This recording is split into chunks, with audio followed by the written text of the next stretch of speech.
እሺ እናመሰግናለን።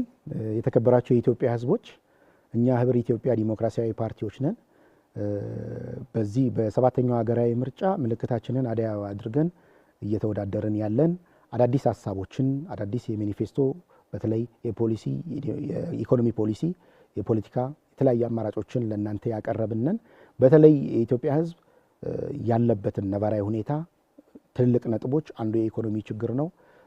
አገራችን ካለችበት የኢኮኖሚ አረንቋ እንድትወጣ ሰፊ አማራጮችን አስቀምጠናል። ሁለተኛ ደግሞ ከሰላም ጋር ተያይዞ የሚፈጠሩ ጉዳዮችን ለማረቅ ኢትዮጵያውያን በጋራ በእኩልነት ተከባብረው የሚኖርባት ያደገች የተሻለች ሀገር እንድትሆን በጋራ ለመስራት ተነስተናል። ህብር ኢትዮጵያን መምረጥ አዳዲስ ሀሳቦችን ተባብሮ መስራትን አብሮ ማደግን መምረጥ ነውና ህብር ኢትዮጵያን መምረጥ መልካም ነው። እናበረታታችኋለን። ምልክታችን አደይ አበባ ነው። እናንተንም እናመሰግናለን።